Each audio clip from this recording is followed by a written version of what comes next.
बिस्मिल्लाहिर्रहमानिर्रहीम। अस्सलाम वालेकुम। मोहम्मद नासिर यूसुफ हाजिर एपिसोड 25 सीजन 1 कोर्नल्स उस्मान के शॉर्ट रिव्यू के साथ। एपिसोड के स्टार्ट में बाला शेख अदाबाली से कहती है कि मैं उस्मान से मिली थी।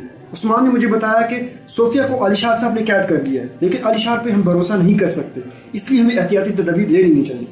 शेख अदाबाली सुनते और गुस्से में आ जाते हैं, कहते हैं कि बेटी आपको मैंने मना किया था उस्मान से मिलने पे, आप उससे क्यों मिले? अब आप जाएं और अपनी इस गलती को सुधारें, वरना ऐसा ना हो कि मुझे आपको अकेला करना पड़े। ये सुनती उसकी आंखों में आंसू आ जाते हैं। उस्मान अपने खैमे में अपने सिपाहियों के साथ बैठे होते हैं और खाना खा रहे होते हैं और बहुत खुश होते हैं। शमसा कहते हैं कि मेरा पेट भर गया खाने से, लेकिन मुझे ये बताएं कि अब इन खजाने से हम क्या करेंगे?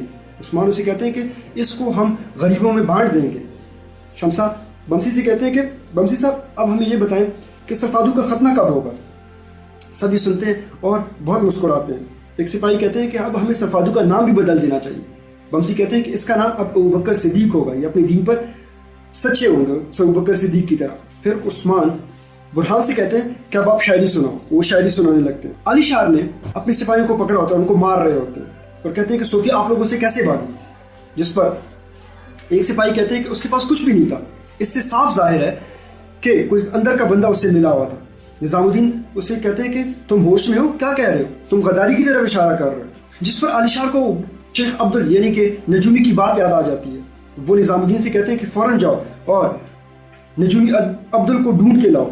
दुन्नार अपने खैमे में ज़ारा खातून के पास बैठे होते हैं और बहुत परेशान होते हैं। फिर वो ज़ारा खातून से कहते हैं कि मैं अपनी बेटी के लिए बहुत परेशान हूँ, हमने उसका रिश्ता अलीशार से तय कर दिया, लेकिन अलीशार ने यहाँ पे हमारे खैमे में आके हमें काफिर कहा और फिर मेरे बेटे बातूर को भी थप्पड़ मारा। ऐसे बंदे को मैं अपनी बेटी कैसे दूं? ज़ारा कहती है कि बात तो आपकी बिल्कुल ठीक है। दुंदार कहते हैं कि कल जरगे में मैं उसके हाथ बिल्कुल खोल दूंगा, फिर उसकी मर्जी कि वो कहाँ पे रिश्ता करे। मेरे एक साइड पे बातूर है और एक साइड पे उस्मान है और पीछे भी उस्मान है, तो मुझे किसी की कोई फिक्र नहीं है। ज़ारा कहती है कि होश में उस्मान आपके साथ है? दुंदार कहते हैं कि हाँ, और कल जरगे में मैं उसको एक अहम ओहदा देने लगा हूँ। उसके बाद मैं उसको कबीले के साथ बांध दूंगा और वो कबीले से कहीं नहीं जा सकेगा, और फिर मैं उससे एक खास चीज़ मांगूंगा। उस्मान सलजान के पास जाते हैं और उसे कहते हैं कि आप ताया जान के पास जाएं और आइगल का रिश्ता किसी तरह रुकवा दें। अलीशार उससे अपने ओहदे की वजह से शादी कर रहा है और कोई वजह नहीं है, ये शादी कामयाब नहीं होगी। सलजान उसे कहती है कि ये रिश्ता हम नहीं रुकवा सकते क्योंकि हमारे हाथ बंधे हुए, सिर्फ आइगल ये काम कर सकती है, तो मुझे अपने दिल के बारे में बताओ। उस्मान उसे कहते हैं कि मेरा दिल तो अभी भी बाला के लिए धड़कता है और मैं शेख अदाबाली के जवाब का इंतज़ार कर रहा हूँ। जरगा शुरू होता है। दुंदार ने सब सरदारों को बुलाया होता है। सब सरदारों को मुखातिब करके कहते हैं कि मैं आज कुछ अहम ओहदे देने लगा हूँ। बाजार और खजाने की जिम्मेदारी गुंदुज की होगी और सिपाहियों के सपा सलार मेरा बेटा बातूर होगा। और जब सलजान का कबीला यहाँ पे आ जाएगा तो हमारे कबीले की आबादी बहुत बढ़ जाएगी। मेरे लिए सब काम करना आसान नहीं होगा, इसलिए मैं अपना मुशीर उस्मान को बनाता हूँ। उस्मान मेरे मुशीर होंगे। सब इस पर बहुत खुश हो जाते हैं। अलीशार ने अपने शिकार वाले सिपाहियों को इकट्ठा किया होता है, उनको सोना देते हैं और उन्हें कहते हैं कि तुम शिकार पे जाओ और ख़ास टाइम है शिकार करने का। काय कबीले का कोई भी नौजवान नजर आए तो उसको मार देना और खून बहा के आना वापस। उसके बाद वो वहाँ से निकल जाते हैं। उधर उस्मान के सिपाही गरीबों के घरों के सामने सोने के सिक्कों की थैली रखते हैं। वो ये देखते हैं और वहाँ से उठा लेते हैं और बहुत खुश हो जाते हैं, उनको बहुत दुआएं देते हैं।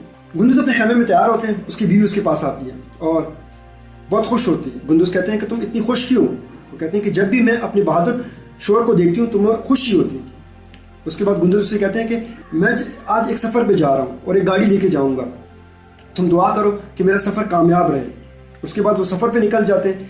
अलीशार शेख अदाबाली के पास जाते हैं और उसे कहते हैं कि हमें एक साथ होना चाहिए। मेरे पास समाजी हल्के हैं जो आपके पास नहीं, और आपके पास दस्तकारी है जो मेरे पास नहीं। शेख अदाबाली कहते हैं कि आप कहना क्या चाहते हो? वो कहते हैं कि मैं ये कहना चाहता हूँ कि अगर हम मुतहद हो जाएं तो हम बाजार को बड़े अच्छी तरीके से चला सकते हैं और अब हम बहुत मजबूत हो सकते हैं। उधर गुंदुज गाड़ी को लेके जा रहे होते हैं। एक जगह पहुँचते हैं तो जंगल में वो कहते हैं कि यहाँ पे हमें थोड़ा सा आराम कर लेना चाहिए। गुंदुज नहर के किनारे जाते हैं, वहाँ पे अपने हाथ मुँह धो रहे होते हैं। इतने में अलीशार के सिपाही उन पर हमला आवर होते हैं, तीर बरसाना शुरू कर देते हैं जो कि गुंदुज को लगते हैं। सब सिपाही को वो मार देते हैं। गुंदुज जख्मी होते हैं और कलमा पढ़ते हैं और नहर में गिरकर बेहोश हो जाते हैं। इसी पर किस्सा इख्तिताम हो जाता है। वस्सलाम।